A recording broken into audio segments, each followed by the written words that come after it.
मंचियाल जिले के कोटापल्ली मंडल में पारूपेली गांव के पास काल भैरव मंदिर में काल भैरव होम का आयोजन भव्य तरीके से किया। भीष्म एकादशी के सम्मान में श्रृंगेरी शारदा पीठ में दरबारी दृष्टा बाचमपेल्ली संतोष शास्त्री के मार्गदर्शन में होम कार्यक्रम आयोजित किया। उसके बाद उन्होंने भक्तों को उपदेश दिया। अंतर पारूपेल्ली गांव के काल भैरव मंदिर का विशिष्ट बताया। नवभारत समाचार से पवन कुमार बजाज की रिपोर्ट।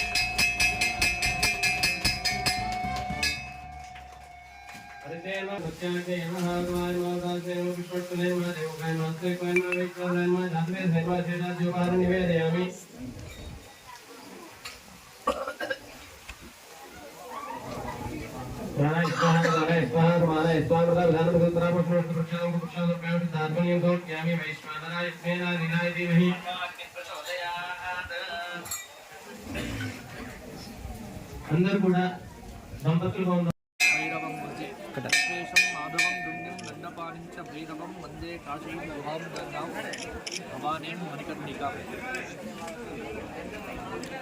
యావత్ భారతదేశంలో కాశీ తరువాత భైరవుడు స్వయంగా ఆవిర్భవించినటువంటి మహిమాన్విత క్షేత్రం మన తెలంగాణ రాష్ట్రంలో చెన్నూరు ప్రాంతంలో పారుపల్లి అనేటువంటి గ్రామంలో ఉండటం విశేషం.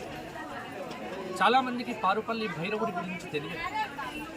ఎంతో అద్భుతమైనటువంటి శక్తి కలిగినటువంటి మహిమాన్విత దేవాలయం.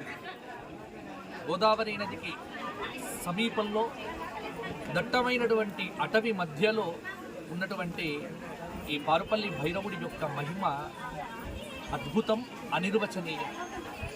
స్వామివారిని చూచి గోదావరి కూడా దారి మరల్చుకున్నది అని దానికి తగ్గట్టుగానే ప్రకృతి కూడా ఇక్కడ అలాగే కనిపిస్తూ ఉంటుంది. కాబట్టి ఇటువంటి భైరవ క్షేత్రంలో మరి ఈ భీష్మ ఏకాదశిని పురస్కరించుకొని భక్త బృందం అంతా, పారుపల్లి భక్త బృందము, అలాగే చెన్నూరు నుంచి వచ్చినటువంటి భక్త బృందము అందరూ కూడా కలిసి ఈ రోజున నరఘోష నివారణ, నరదృష్టి నివారణ కాలభైరవ హోమం లోక కళ్యాణం కోసమే నిర్వర్తించడం జరిగింది. లోకంలో ఉన్నటువంటి అందరికీ భూత ప్రేత పిశాచాది ఆది వ్యాధి బాధలన్నీ తొలగిపోవాలి అని సంకల్పం చేసి ఈ రోజున ప్రత్యేకంగా ఇక్కడ కార్యక్రమం చేయడం జరిగింది. ఈ క్షేత్రం అద్భుతమైనటువంటి క్షేత్రం. ఇక్కడ భైరవుడు సాక్షాత్తుగా కొలువై ఉన్నాడు. అర్ధరాత్రి సమయాన మహర్షులు, సిద్ధులు, మునులు ఎంతోమంది ఇక్కడికి వచ్చి పూజలు చేస్తూ ఉంటారు అని ఒక అనుభూతిని చెప్తూ ఉన్నది నాకు.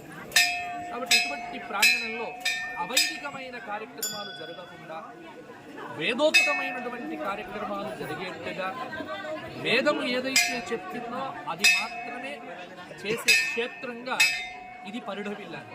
భైరవ క్షేత్రము మనకు కాశీలో ఎంతో అద్భుతం. అలాగే ఉజ్జయినిలో భైరవుడు ఉన్నాడు.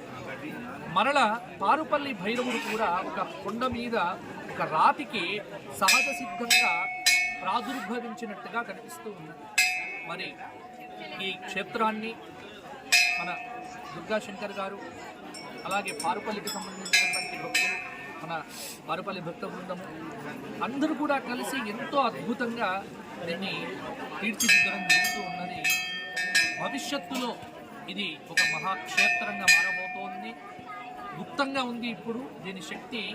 నేనేమిటో స్వయంగా చూశాను. అందుకే నా పుట్టినరోజు ఈరోజు భీష్మ ఏకాదశి, ఇక్కడ ఒక కార్యక్రమం జరగాలి అని సంకల్పం చేసుకొని ఇక్కడికి రావడం జరిగింది.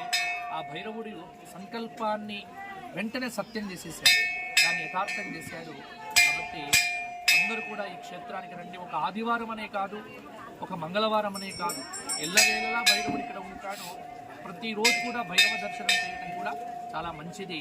ఆ విషయం కూడా మీరందరూ కూడా తెలుసుకొని పారుపల్లి భైరవ దర్శనం కోసం ప్రతి ఒక్కరు కూడా రావాలి అని, అతి త్వరలో ఇక్కడ ఒక అద్భుతమైనటువంటి మహాయాగం జరగటానికి సంకల్పం అనేటువంటిది భైరవ స్వామి చేయడం జరిగింది. ఆ సంకల్పం అతి తొందరగా నెరవేరాలని, లోక కళ్యాణం జరగాలి అని, తెలుగు రాష్ట్రాల ఉభయ ప్రజలు, తెలంగాణ రాష్ట్రము అద్భుతంగా పాడి పంటలతో సస్యశ్యామలంగా వృద్ధి పొందాలి అని ఆ భైరవ స్వామి వారిని ప్రార్థన చేస్తూ ఇంకొక ప్రార్థన కూడా ఆ స్వామి వారికి నివేదించడం జరిగింది. మరి ఎవరైతే ఇక్కడికి రావాలని ఆ స్వామి నిర్ణయించుకుంటాడో వారు మాత్రమే ఇక్కడికి రాగలుగుతారు.